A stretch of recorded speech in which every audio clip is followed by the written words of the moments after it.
Oke teman-teman, kita akan lanjutkan menjawab pertanyaan di webinar yang kemarin ya, mengenai SPT tahunan orang pribadi yang belum terjawab ya. By the way teman-teman, kita membuka lagi nih, peluang untuk teman-teman bergabung ke membership lifetime kita dengan kode baru ya. Ya teman-teman tinggal masuk ke website pajaksmart.com/spesial, spesial, nanti tulis di kode promonya adalah endasmu ya. Endasmu. Maka akan dapat kode promo spesial untuk membership lifetime kita ya. Silakan masuk ke website pajaksmart.com/spesial. Kemudian di situ akan ada, kode promo, masukkan tulisan endasmu ya, baru bisa Anda dapetin kode, promonya.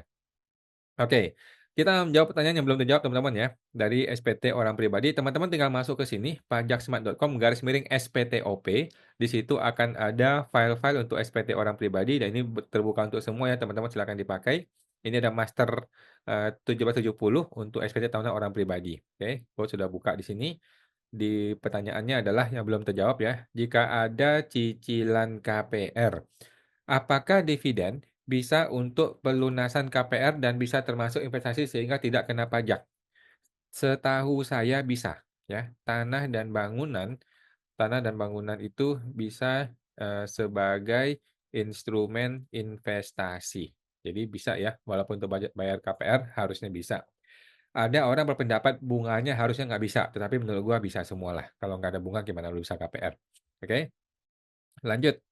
Ibu Yuli, asuransi unit link untuk tradisional masuk ke data investasi apa? Kalau saya biasanya pakai 039 ya, investasi lainnya untuk lapor asuransi, baik itu unit link ataupun tradisional, sama aja. Kalau tradisional cenderung saya tidak laporkan karena dia hangus. Tetapi kalau unit link saya laporkan senilai preminya saja, premi yang dibayarkan akumulasi. Oke, thank you Bu Yuli, semoga terbantu. Kemudian Ibu Windatan, kok bila dividen berasal dari saham dan investasi kembali ke beberapa saham, namun tidak ada rinciannya, apakah dapat dituliskan secara perkiraan kurang lebih? Jawabannya hajar saja, Bu, hajar saja ya. Sejauh ini jarang orang dipermasalahkan mengenai investasinya. Lagi pula kan nggak besar lah nilai dividen dari saham toh, saham di bursa ya, rasa-rasanya tidak terlalu besar ya. Kalau saham dari perusahaan yang tertutup baru besar dan itu kan jelas ya, lebih gampang untuk men-tracking ke mana larinya. Kalau dividen dari saham bursa rasa-rasanya nggak terlalu besar ya. Gitu sih sepemahaman saya. Jadi hajar aja Bu, hajar aja sebisa mungkin punya data lebih rinci, lebih detail, lebih bagus. Tetapi yang kalau nggak sedetail gimana, ya udah semampu kita aja udah, oke. Bapak Gun-Gun, untuk hadapin teks amnesti, misalnya harta tambahan kita 500 juta. Tapi sebenarnya 500 juta itu didapat tahun 2022. Tapi di tahun 2022 juga kita nggak lapor. Dan otomatis 2023 pun tidak lapor. Nah, pertanyaannya, apakah tahun 2022 dan 2023 harus kita betulin dulu atau langsung pakai yang tahun 2024 saja? Oke, langsung saja ya. Langsung saja. Langsung saja ke SPT 2024. Eh, Oke, ingat ya, ingat TA untuk lapor harta yang belum dilapor di SPT 2024. Jadi jangan salah ya. Kalau harta itu ada dan belum dilapor, maka dia bisa dilapor langsung ke SPT 2024 atau tetap disembunyikan di 2024 tetapi langsung muncul di TA. Jadi nggak bisa sama nih. Yang di TA dengan SPT itu adalah berbeda hartanya. TA itu untuk laporkan harta-harta yang belum dilaporkan di 2024. Nah, ini tinggal dihitung-hitung aja. Eh, Apakah 500 juta ini masuk untuk sesuai perhitungan penghasilan di 2024? Kalau nggak masuk, maka nggak bisa. Dia mesti dibayar dulu pajaknya sesuai perhitungan 2024, atau dibetulkan mundur ke 2023, atau tetap disembunyikan kemudian ikut TA. Nah, mesti dipilih tuh, mana lebih enak. Oke. Lanjut, Ibu Yuliana. Jika SPT 2023 buat langsung di e-form DJP online, dibantu helpdesk di KPP. Kalau mau lihat kembali bagaimana caranya? Oke. Apakah bisa lihat lagi di DJP online? Jawabannya bisa ya. Jawabannya eh, bisa lakukan penarikan e-form di DJP online. Nah, eee, bisa aja sih tarik e-form 2024 akan otomatis muncul data harta yang sudah dilapor di 2023. Jangan khawatir ya, itu pasti akan muncul, oke. Selamat terbantu Bu Yuliana. Ibu Nina, nilai rupiah rumah itu harga waktu beli atau harga saat ini? Jawabannya adalah harga beli ya. Gunakan harga beli, harga perolehan. Oke, bukan harga saat ini, bukan harga market ya. Kan harga market kan bisa naik bisa turun ya. Gunakanlah harga perolehan atau harga beli atau harga modal. Ibu Foni, kalau tahun lalu dilapor emas, apakah tahun ini boleh dipindah ke setara kas? Jawabannya boleh jika memang dijual dan masuk ke setara kas, kan gitu.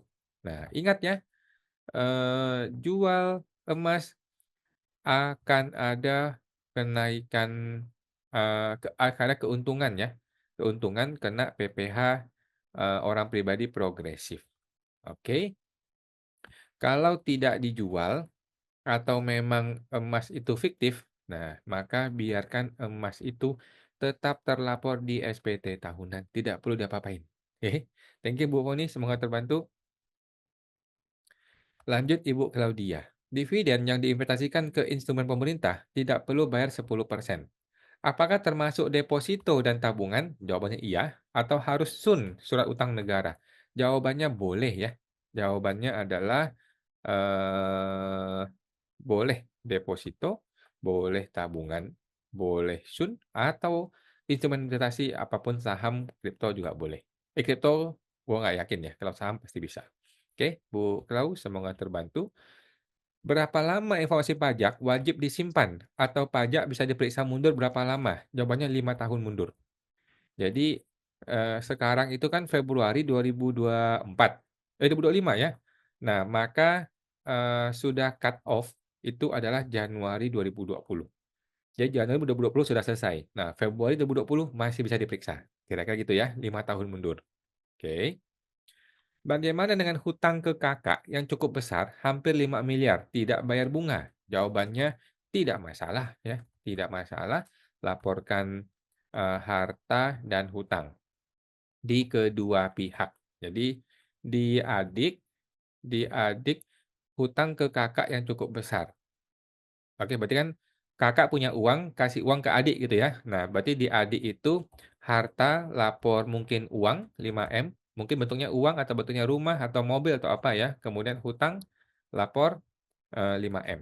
Nah, di kakak yang pemberi yang punya uang nih, yang awalnya punya uang nih, harta dilapor piutang. Piutang 5M. Kemudian kan uang dia berkurang 5M, kan gitu. Nah, kira-kira seperti itu ya. Kemudian Bapak Wijaya, pembelian aset kripto yang berulang dicatat berdasarkan harga beli rata-rata atau harga pasar. Nah, gunakanlah harga pasar. Harga rata-rata ya. Harga beli rata-rata. Atau istilahnya average buy. Kira-kira seperti itu, saya rasa lebih tepat ya. Kalau harga pasar mah bisa kacau balau. Oke. Ibu Li Marcelina, saya ada beli ruko, joinan sama adik. Ruko itu atas nama adik. Bagaimana saya laporkan di SPT? Kalau menurut saya, laporkan sesuai komposisi kepemilikan yang benar. Jadi, kalau ibu ini punya punya bagian 30%, ya udah. Walaupun tuh nama adik, tapi kita tetap lapor di SPT kita bahwa kita punya ruko itu senilai 300 itu. 30%. Kira-kira gitu ya. Jadi cara opsi pertama itu ya. Jadi opsi pertama opsi pertama adalah laporkan sesuai komposisi kepemilikan yang benar, nggak usah pusing mengenai nama di sertifikat. Opsi kedua adalah lapor sebagai hutang piutang. Jadi itu atas nama si adik, berarti kan bagian kita, uang kita yang ada di ruko itu adalah hutang, kita kasih dia hutang, berarti kita lapor piutang, si adik lapor hutang. Nah, kira-kira begitu kalau mau lapor hutang piutang, silakan dipilih mana yang lebih baik, oke. Ibu Ami, kalau terima dividen PT dan WP investasikan di bangunan berupa ruko, apakah bisa? Setahu saya bisa ya, setahu saya, bisa untuk tanah dan bangunan. Itu termasuk investasi, oke. Ibu Dian, kalau harta dan hutang 2021 sudah dilapor di SPT. Di SPT 2022 dan 2023, waktu lapor ternyata harta sampai dengan 2021 tidak kebawa di SPT. Wah, apakah SPT 2024 harta sudah dilapor di 2021 dan terlewat belum terlapor di 2021 dapat langsung diinput di 2024 atau harus pembetulan? Oke, saya rasa sebaiknya pembetulan supaya ada continuity, ada, apa namanya continuity ya, maksudnya kesaling kesaling berlanjutan ya, berlanjutan dari tahun 2021 ke 2022, kemudian 2023, kemudian 2024. Supaya ada keberlanjutan dia punya harta ya, jangan tiba-tiba turun, drop, terus naik lagi 2024. Agak khawatir. Mending dibetulkan aja, Bu. Gampang kan pembetulannya. Bapak Zulimin, Devi dan PT, bukannya dulu Kak Awan bilang boleh diinvestasikan ke emas juga? Kayaknya enggak pernah ngomong gitu, Pak. Mohon maaf mungkin salah info, eee, kayaknya emas nggak bisa nggak bisa karena sulit pembuktiannya. Kalau deposito kan gampang tuh, deposito, SBN, saham kan gampang pembuktiannya. Kalau emas tuh sulit pembuktiannya, oke. Jadi agak susah. Thank you Pak Jolimin. Kemudian Pak Gun-Gun, kalau kita daftar harta haji 25 juta. Daftar haji untuk dapat porsi haji, apakah itu harus dilaporkan juga? Nah, jadi gini, satu, apakah uang itu bisa balik jika ternyata, batal berangkat? Nah, satu. Jadi satu ya, jika bisa balik, maka laporkan saja, sebagai setara kas lainnya, kemudian kasih keterangan uang haji 25 juta. Gitu ya. Siapa tahu suatu hari balik uangnya dengan berbagai alasan ya, berbagai alasan bisa balik, maka kan kita tidak mengalami tiba-tiba uang naik masuk ke SPT, tetapi kan ada uang yang ditukar gitu. Nah, yang kedua, jika tidak bisa balik, maka nggak usah lapor. Buat apa kita lapor sesuatu yang tidak akan balik lagi? Gitu ya. Jadi kenapa kita perlu lapor harta? Karena harta itu kan bisa berubah wujud menjadi harta yang lain. Kalau ini uang nggak bisa balik, ya sudah, dia nggak akan bisa berubah jadi motor, mobil, dan sebagainya, maka tidak usah dilapor di bagian harta. Kira-kira seperti itu? Oke, Ibu Endah. SPT 2024, saya dan suami berencana menggabungkan SPT menggunakan NPWP saya.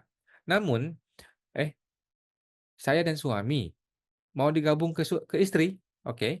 Namun ada harta suami yang belum dilaporkan. Bagaimana cara menggabungkan SPT dan bagaimana posisi harta yang belum dilaporkan? Oke. Jadi yang pertama dulu nih ya, tidak lazim di Indonesia, eee, hart eee, NPWP suami digabung ke istri, ya. Walaupun, dalam praktek bisa sih dilakukan, ya, tapi tidak lazim ya. Bisa dilakukan kalau mau. Kemudian yang kedua adalah harta yang belum dilaporkan, itu bisa dilaporkan di SPT 2024 dengan memperhitungkan penghasilan versus, eee, pajaknya ya. Kemudian atau bisa juga dilaporkan di TA nanti. Oke, bayar tarif TA. Kemudian nah udah gitu doang sih ya, itu doang sih. Cuman tidak lazim ya. Dan ingat ya, ingat cabut NPWP suami akan terjadi pemeriksaan. Jadi perlu dipertimbangkan unsur ini pemeriksaan. Oke. Satu lagi Ibu Dian Susilawati. Kripto yang didapat dari menambang dan masuk ke wallet. Bagaimana pertanyaannya? Kripto didapat dari menambang dan masuk ke wallet. Oke. Oke. Jadi nambang gitu ya, nambang. Jadi tidak ada modalnya gitu kan? Nah, kalau mau, jujur, maka lapor sebagai harta dan, hitung pajaknya, oke? Progresif ya. Nah, atau bisa tunggu TA, nanti ditebus ke tarif TA. Kira-kira TA juga boleh sih menurut gue. Oke, Bu Dian. Satu lagi deh, Ibu Abigail. Kalau jual suatu koin di exchange kripto luar yang tidak di bawah OJK, lalu USDT hasil penjualan dijual, kirim ke exchange kripto di bawah OJK aman nggak ya, Pak? Dan pelaporannya gimana? Oke, saya masih kurang paham ya. Saya sih kurang paham mengenai ini. Intinya penjualan terakhir sebagai bukti atas masuknya uang ke rekening, nah, adalah dijual di Bursa Indonesia. Itu aja yang paling penting. Jadi nanti ketika kita membuktikan uang saya bertambah sekian, dari mana? Oh, dari jual kripto. Oh, di mana bursanya? Bursanya ini buktinya. Kalau ada buktinya maka aman. Kalau nggak ada buktinya, nggak bisa, ya. Jadi terserah deh mau diputar-putar ke mana, intinya ending-nya itu penjualan terjadi di Bursa Indonesia. Itu akan lebih aman supaya supaya ibu atau bapak tidak perlu lagi khawatir mengenai potensi capital gain. Kira-kira gitu sih ya. Kalau luar negeri nggak bisa loh ya, kalau emang betul-betul dari luar negeri. Oke teman-teman, itu dulu sementara ya. Jadi nanti kita bikin lagi video seperti ini untuk masih banyak yang belum terjawab nih ya. Waduh, masih banyak belum terjawab, akan gua jawab satu persatu teman-teman ya. By the way, teman-teman kita masih ada promo untuk membership lifetime ya. Silakan bergabung ke membership lifetime di website pajaksmart.com/spesial ya, spesial dengan kode promo ENDASMU, huruf besar semua ya, ENDASMU. Oke, teman-teman, sampai jumpa lagi, semoga terbantu.